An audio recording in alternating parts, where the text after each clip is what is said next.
This comes from Chad. Has there ever been a wrestler whose match quality dropped as drastically as Scott Steiner's did over a 10-year period? He went from being one of the best wrestlers of the early 90s to that debacle of a match he had with Triple H at the Royal Rumble in 2003. Well, that was a combination of injuries and him just bulking up to ridiculous proportions. However he got that way, he was just gigantic. Just muscles coming out of muscles. I don't even know why you would want to look like that. I guess it's a personal preference, but it really hampered his in-ring ability. And he could still go out there and have good matches. And I remember the later years in TNA. So you're talking about that Rumble match with Triple H in '03.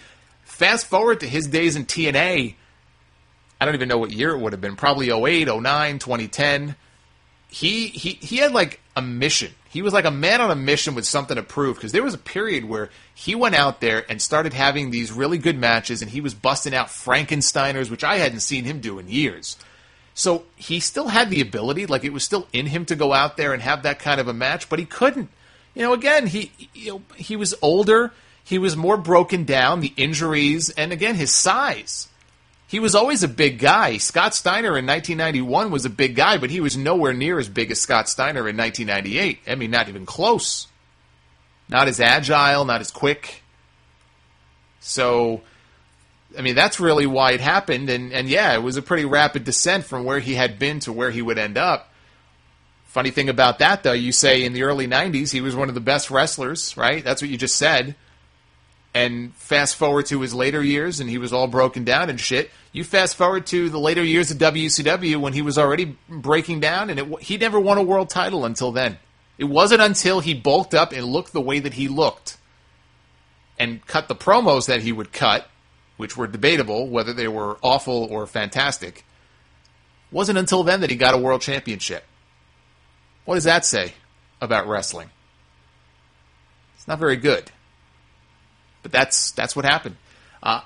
I'll tell you this. I can't think of another name who fell as quickly, but I will say this. On the flip side, I would submit to you the case of The Undertaker as the polar opposite. I can't think of a guy, especially a guy at his level, like a main event top shelf guy in a major promotion, who went from having such horrendous matches in the early part of his career to having the best matches of his career in his 40s when he was already mostly broken down. You look at some of the best matches Undertaker had, it was those WrestleMania matches with Shawn Michaels, the matches with Triple H, the match with Batista, the match with Orton, the match with Punk. And a lot of that had to do with his opponent helping to, carry him through it. Punk, I think, deserves a lot of credit for that at 29. Compare that to the early WrestleMania matches he had. Compare that to a lot of the early pay-per-view matches he had, and Undertaker versus Undertaker, and Undertaker versus Kama, and King Kong Bundy, and IRS, and Yokozuna, and Mabel. A lot of it had to do with his opponents, but, even back then, the Undertaker character never really did much other than chop and choke. That's what it was. It was chop and choke. It was the chop and choke era of the Undertaker. That's all we ever got. But then the character evolved. He got better opponents, more talented opponents. Even the Big Evil days. He had that ladder match on Raw with Jeff Hardy. He had the best matches of his career in the second part, or even the final act of his career. They just got better and better and better. I mean, there were people in 1998, who would say, and this was in the dirt sheets and everything back then, that Undertaker was told his time was coming to a close. He needed surgery. He needed to have his hip replaced. He had terrible knees. That was in 98.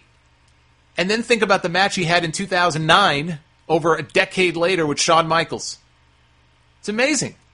I cannot think of another guy in his position who had such shit matches early on and went on to have such awesome matches. That No Way Out match with Kurt Angle for the world title. Just great stuff. They could do a whole DVD just based on the second part of Undertaker's career.